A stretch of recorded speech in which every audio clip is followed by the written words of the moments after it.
Good afternoon, and welcome to this edition of Disability Chat. In this session, Allison Bartlett, HDSA's resident disability expert, will talk about following up with Social Security after submitting your disability application. You can send a question at any time during the presentation. Just click on the chat function in the toolbar, type your question, and hit send. This presentation will be available in about a week on HDSA's YouTube channel or by going to www.hdsa.org/disability chat. On January 11th, Allison will open the new year with a segment on how to navigate health insurance, including Medicare, Medicaid, and private insurance. Be sure to tune in at noon for this important session. And now a little about Allison.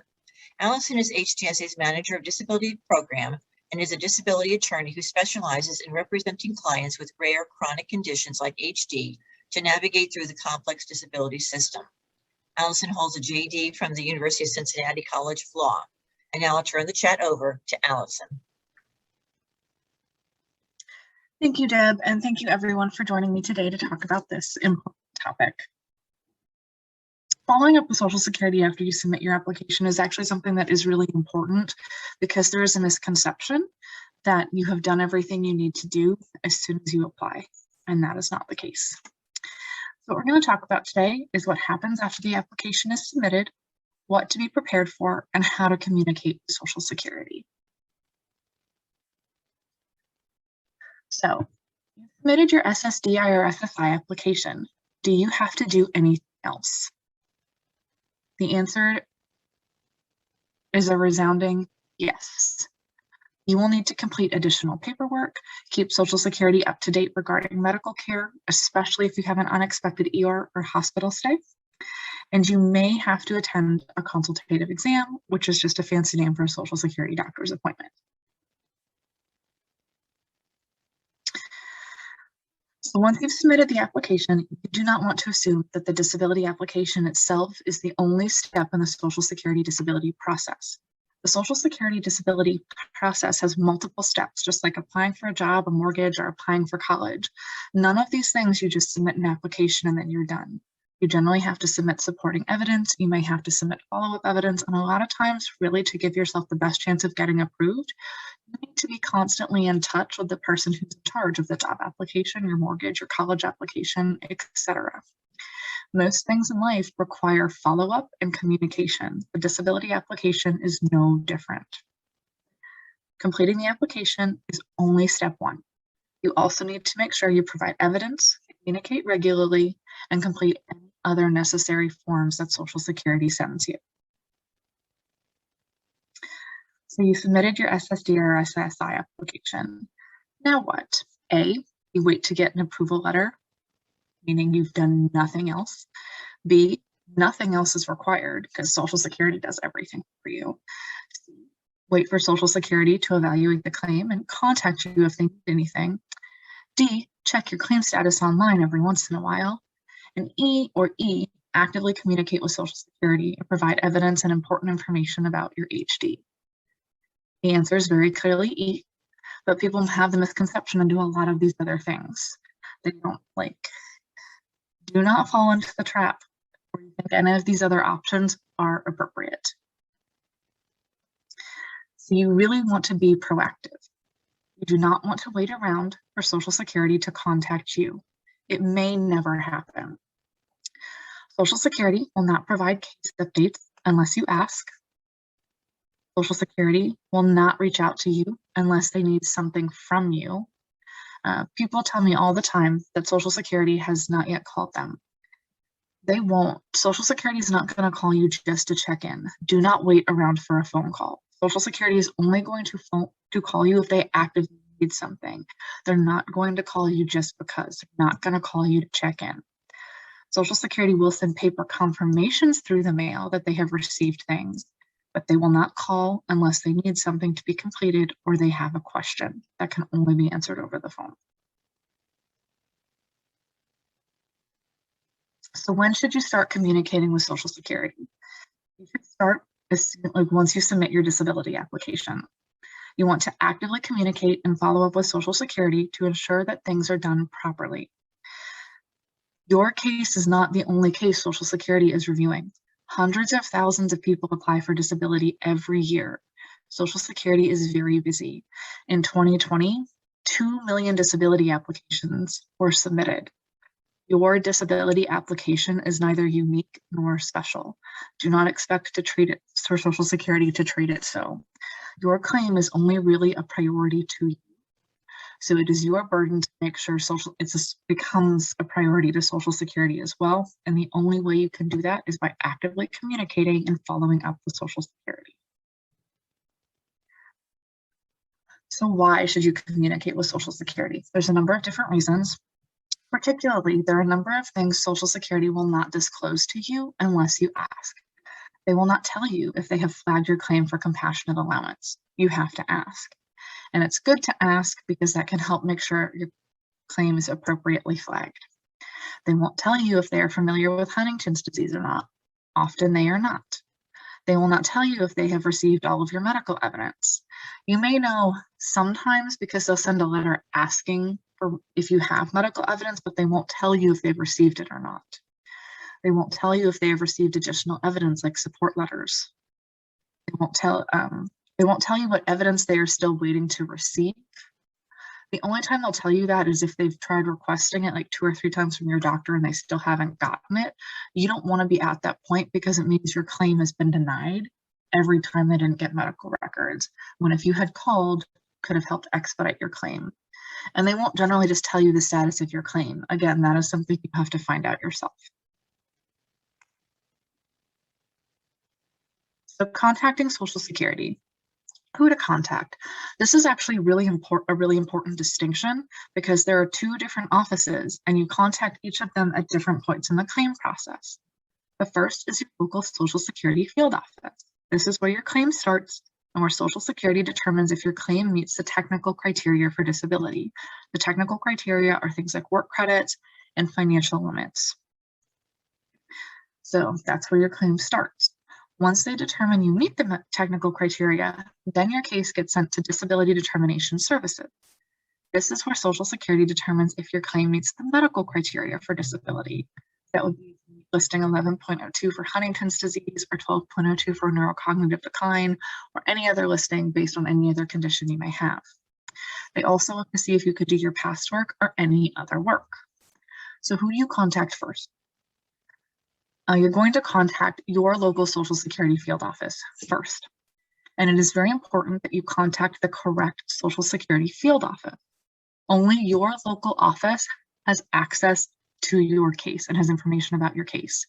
No other office can access your case. Also, do not call the 1-800 national number. It is not helpful once you've submitted a disability claim. They don't have access to anything pertinent to your claim. Your office is assigned to you based on your zip code. You can find your local field office contact information by going to this address. So what does this website look like? This is what you're going to see. Type in your zip code, click locate. Sometimes you'll be asked if you need card services or if you need other services. You always want to click I need card services. And as you can see, the address, fax number, and phone number all appear. You want to make sure you have all this information because this is your local office. Again, this is just an example, but you would put in your personal zip code and it would pull up your relevant contact information for your Social Security field office. Make sure you write this phone number down so you always have access.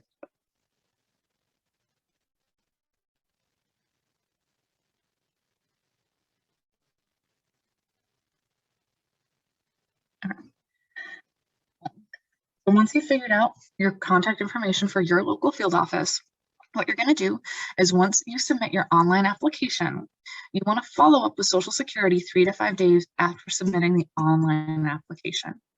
You want to confirm that the application has been received. You want to know who to send evidence to because you will be assigned a claims representative. You want to ask if your claim has been flagged for compassionate allowance, because this is something that's often missed.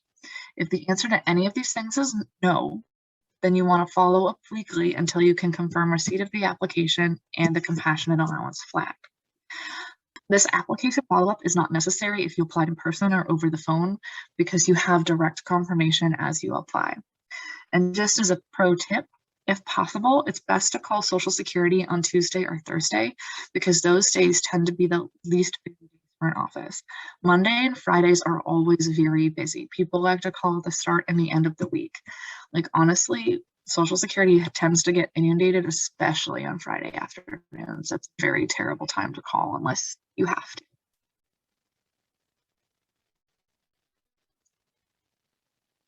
So why else would you contact the Social Security field office? So let's say you've submitted evidence or the appointment of representative form, which is the 1696. The 1696 allows a friend or family member to act as a representative and gives Social Security the legal authority to speak with the representative about the case. If you are applying for Social Security for someone else, you should always submit a 1696 so you have access to the case and up-to-date information about the case. So let's say you've submitted evidence or the 1696, you want to follow up 7 days after that has been submitted. You want to confirm the document has been received and added to the case, and you want it to continue following up weekly if it has not yet been received. There are certain exceptions, like let's say you fax it over, you can maybe call the next day or later that day to see if they received the fax. If the claims representative who is assigned to the case is not responsive, then call the main field office number and speak with a live person. Anyone in the office can speak to you about your case as long as it's your Social Security field office. So let's say you confirmed everything has been received, like your application has been received, the 1696 and any other evidence that you sent in has been received. Then what you're going to do is you'll start to follow up monthly. And you want to start following up monthly because you want to check to see if your case is still at the field office or if it has been transferred to the Department of Disability Services, or for short, DDS. You also want to know if there's a holdup, if the field office is waiting on any other information that they realize they needed right away and you can provide to them now. You just want to make sure they have everything they need to make sure your claim gets processed as possible. Continue to follow up with the field office monthly until your case has been sent to DDS. And once you know your case has been sent to DDS, ask for the DDS phone number, so then you can start to follow up with DDS. It is important to know when your case is sent to DDS because that is the next stage of the review process. If your case is sitting at the field office, even though Social Security has everything you need and you meet the technical criteria, then it means nothing is happening with your case. So it's kind of just empty, unused time. And that means it's that much more time that it's going to take to get a decision and either start benefits or be able to appeal the decision. It's that much longer to have to go without the financial benefit. And so contacting Social Security, what to do if Social Security is rude, wrong, or uncooperative. And unfortunately, this can happen a lot. It doesn't mean every time you contact Social Security that someone is going to be rude, but you know, we're human, it happens. If that is the case, do not be afraid to push back and provide correct information. A lot of times, these employees at Social Security have never heard of Huntington's disease, and they are not good about flagging HD claims for compassionate allowance. I have actually gotten in arguments with employees at Social Security who didn't understand their own regulation even after I read their code back to them. So the POMS DI 23022.923 for compassionate allowance, that's specifically for HD. That is literally Social Security's rulebook code for why HD cases need to be flagged for compassionate allowance. If you're getting pushback from someone, ask to speak to their supervisor. There really truly is a huge difference between talking to somebody who's worked at Social Security for 2 years versus 15 years.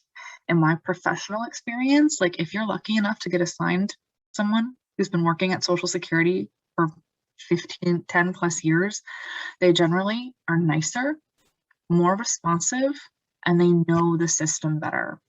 So do not be afraid to do whatever you can to be able to speak to one of those people. And another tip, if you are calling the field office and just speaking to a random employee, not your claims representative, they have no impact on your case because they are not assigned to it. That is not a reason to be rude in response to them, and it can be hard to maintain your calm. If somebody is being incredibly rude to you and you're not getting what you need out of this person, it is okay to hang up, try again later, or try on a different day. I know some of the smaller offices, like there's just one person who's in charge of answering all the phones, so you may not be able to avoid speaking to this person.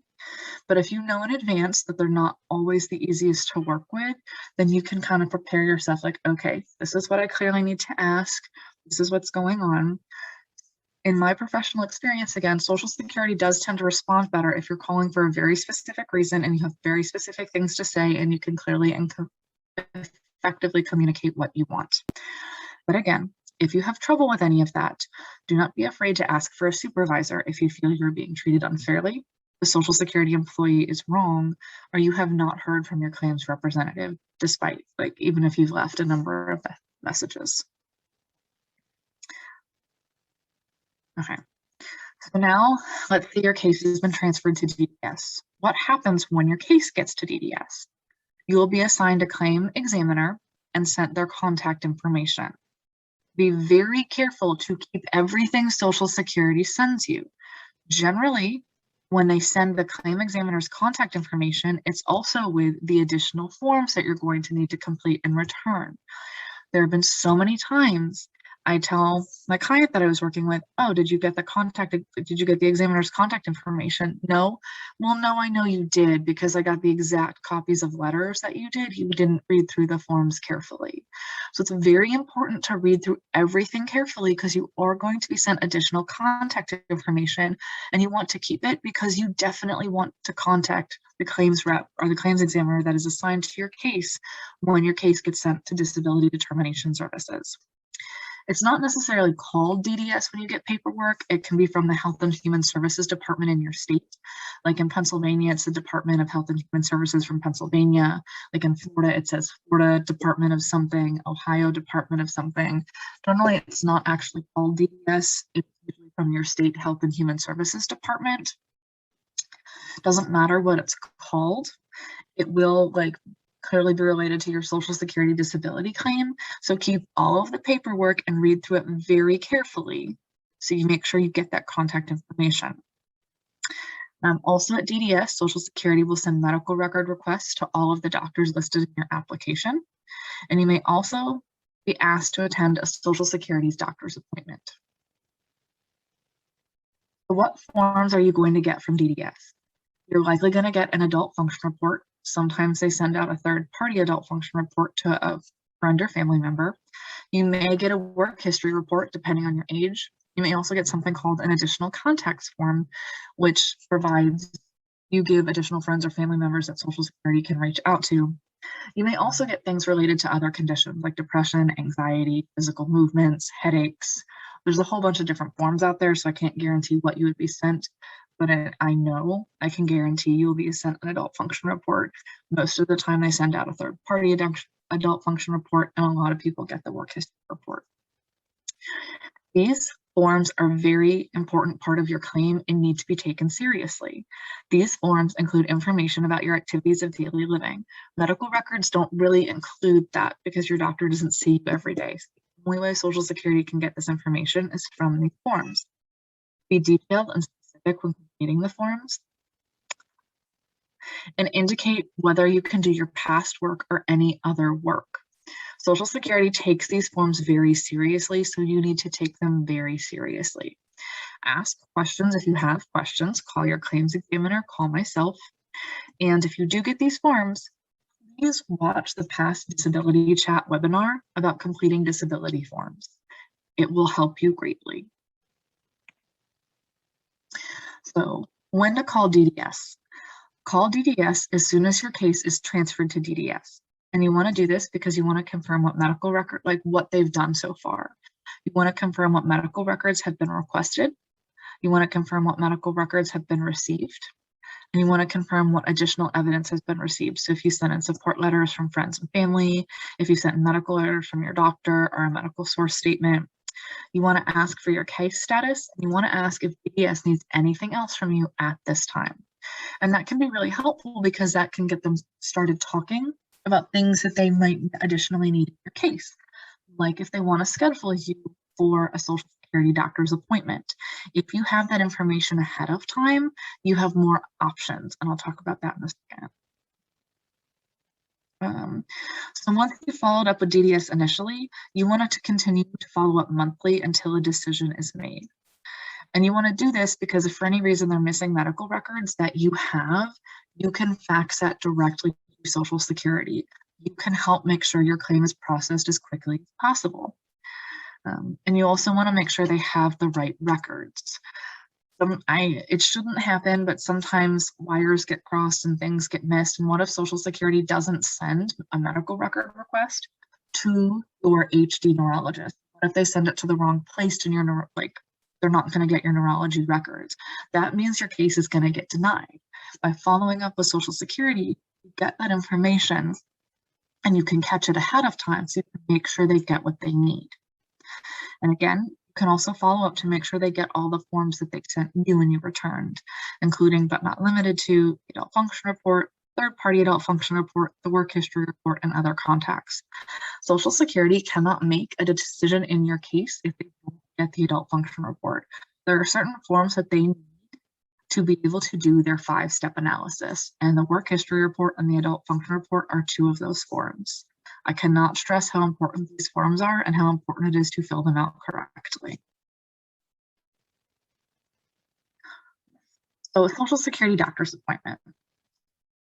And I said this is what I was going to bring up later. So why might I have to attend a doctor's appointment? There's a couple different reasons. One of them is your last doctor's appointment might be more than 6 months in the past. If you don't have recent enough medical records, Social Security is going to require that you see one of their doctors. Social Security may also need more information to make a decision in your case. And what that information is depends on what kind of doctor's appointment they send you to. Can you schedule the appointment with your own doctor? Yes. And this is why it's good to follow up with DDS regularly. If you know they're thinking about sending you to a Social Security doctor's appointment, you could talk to them ahead of time and say, oh, okay, what do you need done?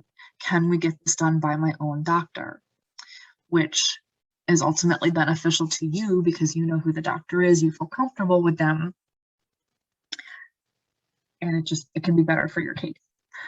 But there are some conditions. The appointment must be scheduled in a timely fashion.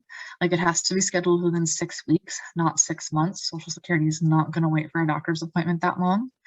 And the doctor must accept Social Security payment if they're going to do the test results directly.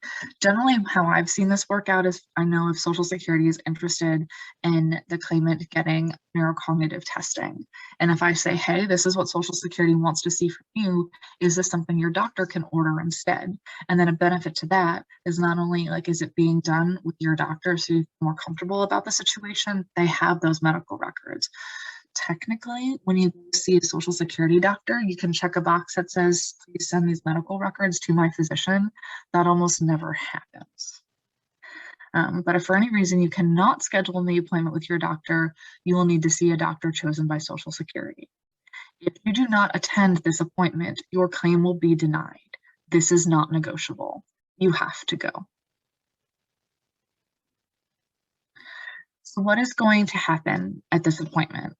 These appointments are limited purpose. They're looking for very specific information. You're going to get sent to there's 2 main types of appointments. There's either a physical appointment or a cognitive psychiatric appointment. For a physical appointment, generally Social Security requests this if you have not seen a doctor in 3 to 6 months, or your condition is more physical than cognitive.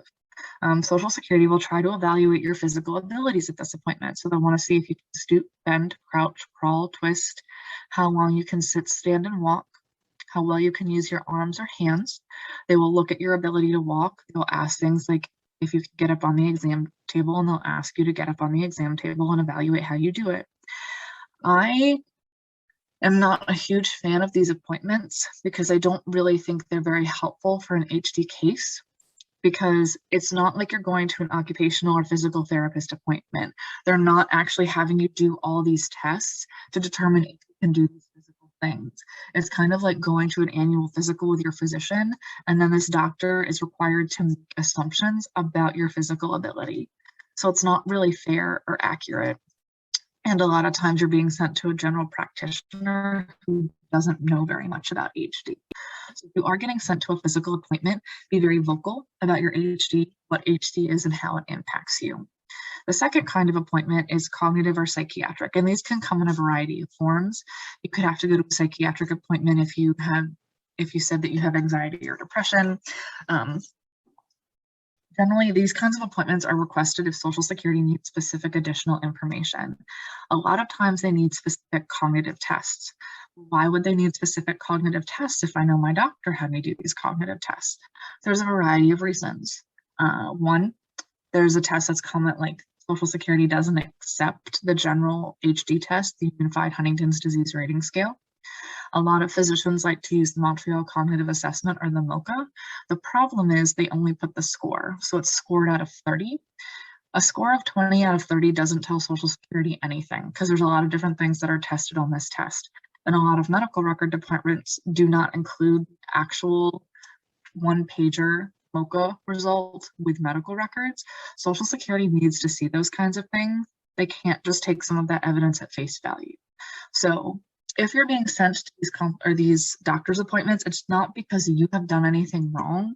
It's more so because either they're looking for something very specific that was not otherwise included in your medical records because your doctor either didn't require that test, or the way that information is included in your medical records, it doesn't meet Social Security standards. So it's not a patient claimant thing, it's more a medical record doctor thing.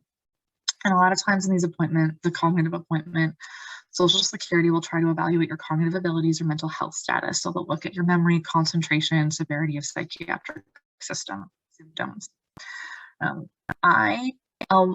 In my professional experience, the time, like all the years I spent representing families, I liked it when my families were sent to cognitive or psychiatric exams, because if you have HD, like the tests that they do are going to show that you were impacted. And I always had a positive outcome when my families were sent to cognitive or psychiatric evaluations. So do not be scared if you are asked to go to a Social Security doctor's appointment. It's not that they're out, they're going to try to deny your claim. A lot of people think that. A lot of people freak out when they get the letter in the mail that they have to go to a Social Security doctor's appointment. That's not the case. Social Security is looking for additional information. This is going to give them additional information. This is generally a positive thing. And in all of my years of practice, I can say that like 95% of my HD families were sent to a consultative exam. It was insanely high, but I had a very high approval rating. So it's not like, this is not a bad thing. I do not want people to stress out as much about this as they do. This is not a bad thing, especially if it's for a cognitive or psychiatric appointment. This can be very helpful information for your disability claim. So what to expect? This is especially true if it's a physical appointment versus a cognitive appointment. The doctor may not be familiar with HD. So just know that going into the appointment. The doctor will ask questions about HD and any other disabling conditions you included on your application. So be very open and honest about what HD is and how it impacts a person. Doctor will only perform tests authorized by Social Security. Again, this is a limited purpose exam. They're not going to give you a treatment plan. They're not going to give you a diagnosis. They're not going to prescribe medication. They're only going to do specifically what Social Security tells them. Be aware that the doctor will watch you from the moment you arrive to the moment you leave. So if you said you needed an assistive device in your disability application, then you will need to come to the appointment with your assistive device. So if you said it was a cane, you need to have a cane. If you said you have a wheelchair, you need to bring your wheelchair. If you said you cannot drive in your application, someone needs to drive you to the appointment. The doctor will report everything to Social Security. This is not an overstatement. I have seen, like, I read through client case files very thoroughly. I had clients who said they needed to wear oxygen. And then in the appointment, the Social Security doctor asked the patient to take off their oxygen. And then it was notated very clearly, patient removed oxygen, patient didn't need to put oxygen back on, patient walked to her car without putting her oxygen back on. None of that looks favorably in the disability application, so be aware. Social Security is watching everything you do at this appointment. And the appointment can last anywhere from 30 minutes to 5 hours, depending on what is being done at the appointment. So what are the do's and don'ts of these appointments? Do be very clear and descriptive about your HD symptoms and what limitations they cause, and about any other symptoms you experience from any other conditions that the doctor asks you about. Do talk about your symptoms from the perspective of a bad day. The focus really has to be on what you cannot do and all of the issues that your symptoms cause. Do have a family member join you if possible. Currently, generally speaking, Social Security would mind if there was someone who would bring you to the appointment and come into the appointment with you. That is an issue now because of COVID restrictions. Do answer questions honestly. One thing that can also be helpful is answering questions in the yes, but format. So if the doctor asks about an activity that you are able to do, say, yes, I can do that, but I have this limitation or need this accommodation. Social Security doesn't expect you to not be able to do anything. But if you are disabled, they expect that your symptoms cause limitations on how you work and live your day-to-day life, perform chores, things like that.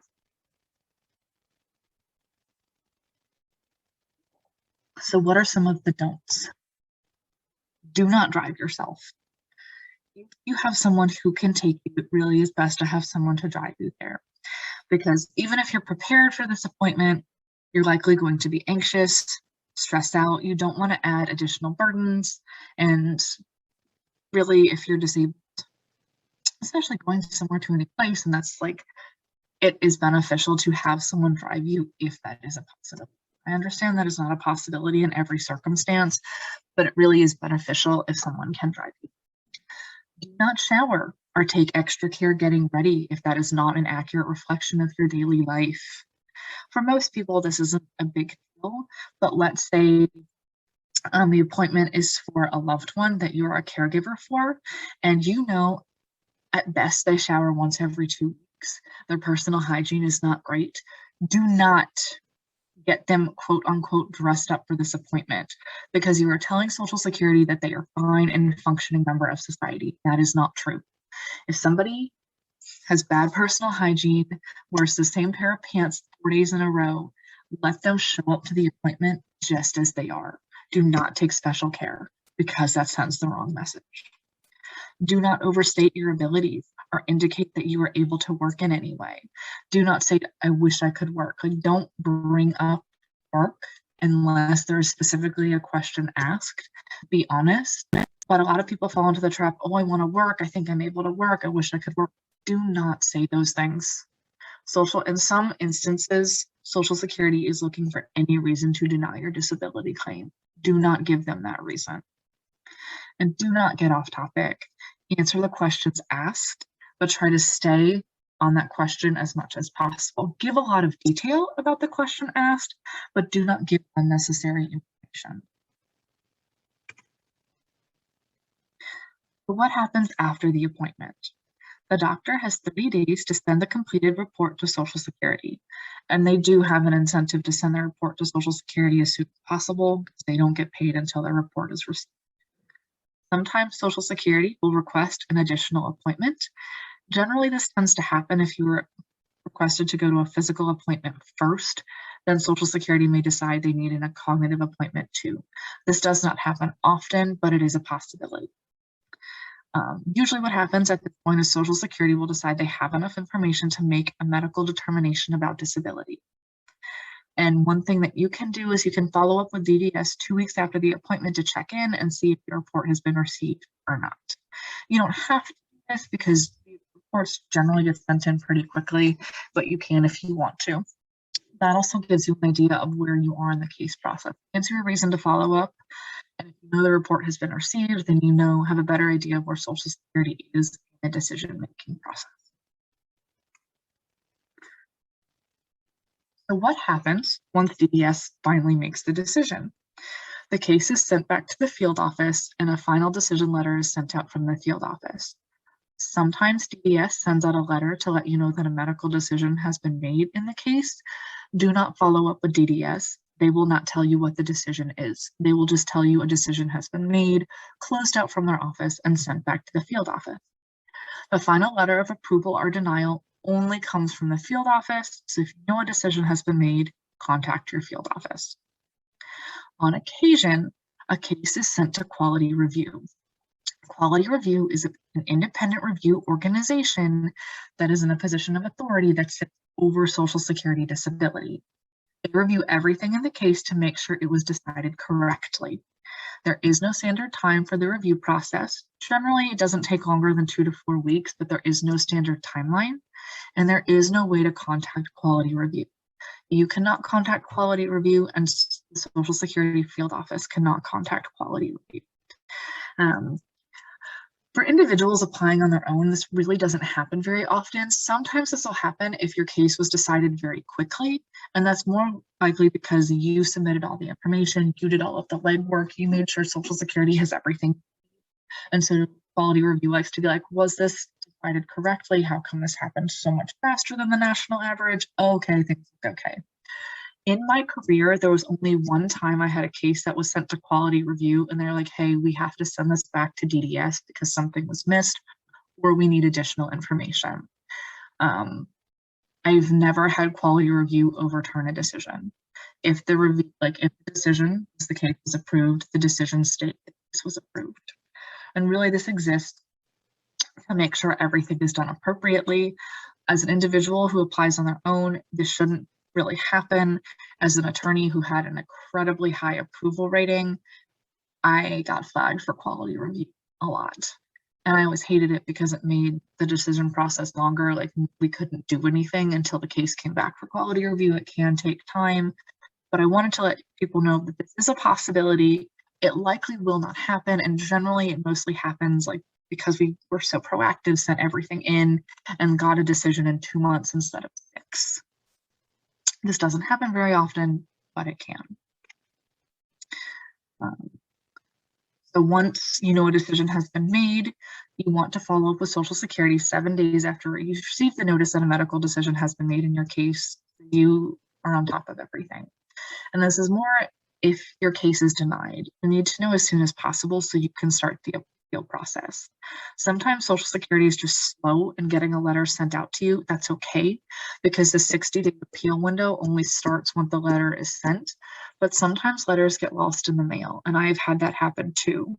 And you don't want to deal with the panic that it comes with it. What, my case was denied and you knew you sent out a letter a month ago? It never got to me. You don't want to be in that position. So if you get a letter from DDS that says a medical determination has been made, and you haven't heard anything within 7 days, follow up after 7 days have passed and see what's going on with the case. Do I need to follow up with Social Security even if I am approved? Yes or no? The answer is yes, because there are a number of things that may still need to happen after your claim has been approved. So what does contacting Social Security look like after an approval? There's a number of different reasons why you may need to follow up with Social Security. One is child benefits. You want to follow up weekly about this. The reason you need to follow up is an application. I say quote unquote application because it's not application at this point makes it feel like, oh my gosh, do I have to go through the Social Security disability process again? No, they ask you like 10 questions. It's really easy, but they call it an application. And this application needs to be completed for child benefits to start. If you have eligible children under the age of 18 or 19, if they're still in high school, and you meet the eligible criteria, extra steps do need to happen to make sure your child benefits start. Social Security may also require a representative payee. You want to follow up weekly about this because financial benefits cannot be paid out unless a representative pay determination process takes place or unless a representative payee is appointed. Sometimes Social Security needs to do an interview to determine if a person is a representative payee. So you want to make sure that happens.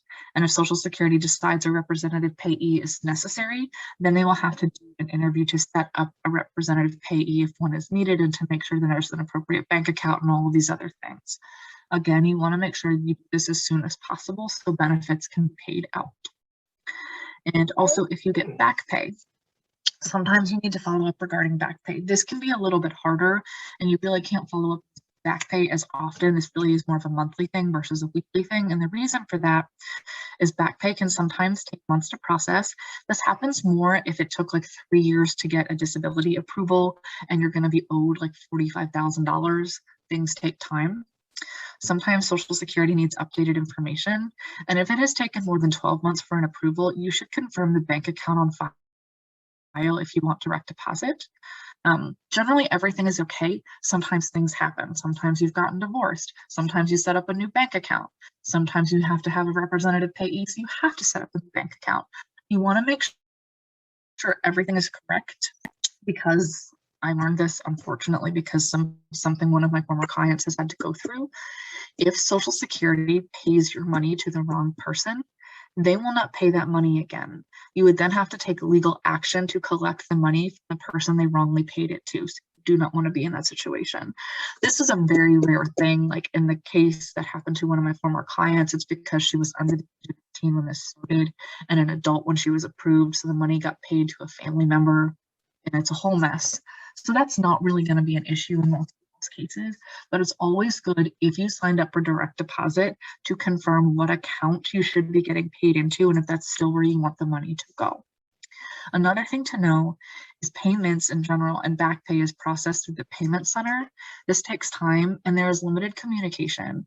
Like literally your local field office is like, I can't call the payment center, or they don't respond to us. They have nothing to do with us. They're like a separate secretive entity. There's only 6 payment centers. I feel like I'm pretty confident that there's only 6 payment centers across the United States. So they are regionally based, and no one, you cannot call them, like Social Security cannot call them. So really you want to make sure is that like if there's a holdup in your back pay, call Social Security and be like, okay, is anything missing? Why is there confusion? Is there anything I need to do to get this fixed? Sometimes the answer is yes. Sometimes it just takes them a little while to process it. But better to know the reason than to be like, oh, this is just taking a while, and really something super easy information could have been given from Social Security. I literally worked with a client who thought she was denied disability, so we gather all this information, go through all this process again. Her claim gets sent to DDS, and I'm like, wait, what happened to her claim? Why are weird things happening? Oh, she was actually approved a year ago. Social Security could just never get in contact with her, so they couldn't verify her address. Someone went more than 12 months without their disability benefits because they wouldn't confirm their address. Don't be that person. Don't be that person. This is why you want to follow up with Social Security and stay in communication to make sure you have the information, you're advocating for yourself, and they have everything they need. The best practices. General best practices, again, for the whole application process. But especially if you are going to be speaking with and following up with Social Security regularly. Do not undermine your symptoms and limitations when talking to Social Security. Do not make it seem you are better than you are. They do notate when you call in to the offices, so be aware of that. Ask for help if you need help. This is not something that should be completed alone. Ask for help from Social Security, ask for help from me, ask for help from a friend or family. Ask questions if you have questions. This is not an easy process. This is why it's important to know who to contact and when to contact them. Continue to work with your doctors, social workers throughout this process. Keep them informed, because following up with Social Security only helps so much.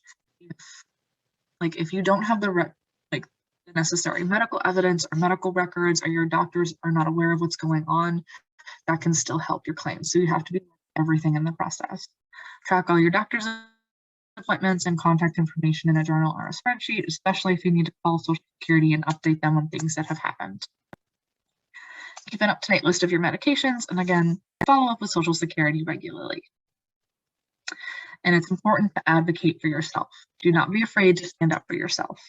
Push back about compassionate allowance. Do not let Social Security's ignorance about HD impact your disability claim. Also be aware that they may not know about HD, so you're going to have to educate them every time you talk to them. Every time you call, stress that HD is a combination of Parkinson's, ALS, and Alzheimer's.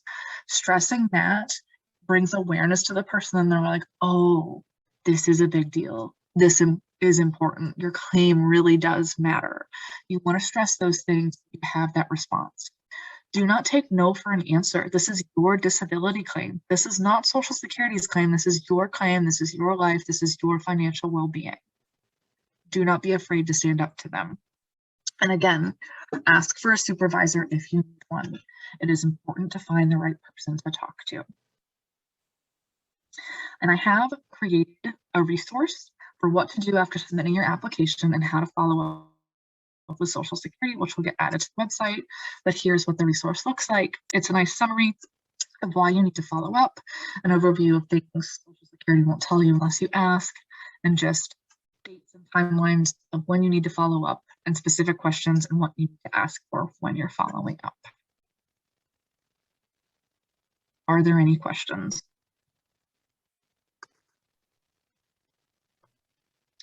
Hi, Allison. We don't actually have any questions at this time, but I actually had one for you. And you may have answered it and I just kind of missed it as you were going along. But is there any kind of general timeline that you can provide on, how long someone should wait from the time they, first submit their application to when it should go to DDS? Now, assuming they're calling and they're following up and everything, what in general is the time frame for, before the application gets to DDS? There's no clear-cut answer for that because I've seen a lot of different things. It depends on the field office. It depends if it's correctly flagged for compassionate allowance. I was assisting someone recently, and as soon as she completed her online application, she had like everything, Social Security had everything they needed. They literally sent her case to DDS within the day. The average time for your case to go from the field office to DDS is about a month. And that depends too. Like if you're applying for SSI, it does take a little bit longer for them to confirm financial criteria. If you're just applying for Social Security disability insurance, SSI, it's a lot easier and faster to push on that application because there's not additional things they have to look at. So if you apply for SSI, it is going to take longer. Generally, your claim should be sent to DDS in about a month. Okay. And are there any states, I know this is a loaded question, are there any states that are better at processing applications than others? Really, I have a list of states that I dislike, probably because they're more difficult to work with. In my experience, I do honestly think New England, like New York, Massachusetts, Connecticut, Rhode Island, those states are better at processing. Ohio's pretty good. Pennsylvania's pretty good. States to look out for. Honestly, unfortunately, the South, Georgia, North Carolina. I haven't really had issues with South Carolina. Florida. Florida's a problem state. Texas, hit or miss, depending on. Actually, Maryland can be a difficult state just because of the population density. It's hard to work with the field offices, and so it can be really hard to track your claim and where things are going on. And part of the reason there are certain states that are better and worse, because while this is a federal program, as I said earlier, DDS is through state departments. And so while it's a federal program, it's run by the state, and different states do things differently, which is why there are some states that are a lot better at processing this than others. It's also awareness. For whatever reason, there's not more HD families that happen to live in the North, but there's more awareness of HD, especially in states like New York, Massachusetts, Connecticut, than there is in states like Florida and North Carolina. Yeah, so like I don't know a lot about a lot of the Midwestern states. I don't know a lot about like the Dakotas, Minnesota, or Iowa. Like I haven't worked enough with families from those states to know. But if there's a center of excellence in the state, you still have a better chance of the approval process. Doesn't mean that the health and human services department is going to know more, but you have a better advocate. It's definitely harder in states like in the Southwest, where there hasn't been a center of excellence or like a designated center for HD families to go. There's not as much awareness. There's not a lot of doctors who know, so that can slow down the process, and it can mean your case may get denied just because you don't know enough. Is there any instance where an application kind of falls within two different hearing offices? You know, you're kind of like in that city, and maybe one part of the city is handled by, you know, one office and the other side is handled by another office. Does that ever happen, or is it really pretty clear-cut lines? No, that's a good question. And ultimately, it depends on zip code. Like there ends up being a clear line because it's where your zip code falls. So your zip code dictates your local Social Security field office. Your local Social Security field office ultimately dictates what hearing office you fall into. And so it could be one of those things where, like, there could be a different, like, you live on one side of the line and your hearing office isn't as favorable, you move 5 minutes away, you're in a different zip code, you end up going to a more favorable hearing office. That is something that can happen, especially because if you're in a big city, there can be more than one hearing office. Like it is ultimately based on your zip code, but that can have an outcome of who ultimately hears your case and where it is sent to and what that means for you. Is there any kind of geographic limitation that can be claimed? Like if you are, you know, your zip code is one thing, but you know, some zip codes are pretty big. And so, you know, is there a possibility that it could be a problem for the family to actually go to the administrative office when they're called because of the distance? Oh, that definitely is a huge issue. And I can't say in every state because I don't necessarily have experience working with every state, but I know I've seen that be an issue, especially in the Southwest and Texas and places where states are huge and there's a much bigger area for one field office. Like I know, especially like this is very true in Texas, it's true in New Mexico, it's true in Arizona. You could live an hour away from your field office. So if your case had to go to hearing, that means you could live like 4 to 5 hours away from your hearing office. So what does that mean for you? It definitely makes it harder, but in places like that, so one thing that can be easier is it can be easier to actually get a hold of somebody on the phone in those situations because there's not as many people calling in. So like a field office in New Mexico can cover a much bigger surface area, square footage, than an office in Maryland, but population density plays a huge factor. So for me personally, I have called a small town here, our field office in the middle of nowhere, Kentucky, who had very kind, very knowledgeable employees who worked there a long time. It was really easy to get a hold of them. They answered questions for me that wasn't even relevant to a person who was at that field office. They answered general case information. While I've like never been able to get a hold of field offices in Maryland, like population density plays a big role. But now, especially because of COVID has had a positive impact on this because Social Security is a lot more willing to do like virtual hearings and virtual appointments. So you can have a video appointment and it's a lot easier to get a hold of Social Security without having to physically. And can you kind of claim a hardship and if they're not willing to do a virtual visit, kind of, you know, claim a hardship and force them to do it? Now, yes.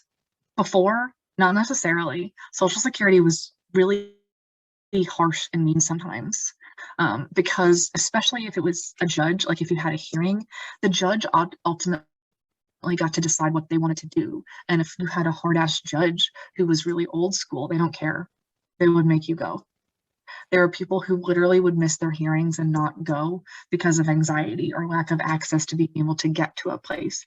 That's not so much a risk anymore because they're like, okay, we're using Microsoft Teams and phones to hold these hearings. There's no reason a person shouldn't be able to go or an accommodation can't be met. Okay. And do you foresee that changing anytime in the near future, or do you think that that's now kind of a permanent feature that Social Security will be offering? I think it's going to be a permanent feature because they've implemented it. They see how effective it is and how easy it is to use. And that really does benefit everybody. It benefits people applying for disability. It benefits the offices. It benefits the judges. More people show up. Like before, a lot of judges, it would be a waste of time because like you would have like 60% of cases be approved. And of the 40% of cases that were denied, 20% of people just weren't showing up. So do you think that it's actually improved the rate of adjudication? At the hearing level, yes. At the initial application stage and the reconsideration stage, no. Thank you. That was really interesting. I'm afraid we don't have any other questions. So before we close out, is there anything else that you'd like to add to this session, Allison? No, just again, the resource that I showed everyone will get added to the website. And then I'm also working on an even more condensed version, like just a quick little timeline. I want this to be as easy for people as possible because the disability application is difficult. It is very much a multi-step process, and I want people to be aware of what goes into this before they start it. So they don't realize that, like, they don't start drowning. They don't realize that they're starting a swim. They think it's a short swim, and it ends up being a really long, difficult. You think you're swimming in a pool when really you're swimming in an ocean. I want to make sure you have a boat, a life raft, your life jacket, so you know what you're getting into before you start this process. And as always, please do not hesitate to contact me if you need anything. Well, thank you, Allison. That brings us to a close for this session. Just a reminder, on January 11th, Allison will be talking about health insurance, Medicare, Medicaid, and private insurance options. And this actually is a really interesting session because a lot of people have a lot of confusion as to what each one entails. So be sure to tune in at noon, and we'll be sending a reminder out through HDSA Today and other venues that we use typically. Until then, have a happy week, and also happy holiday to the holiday season. Thank you.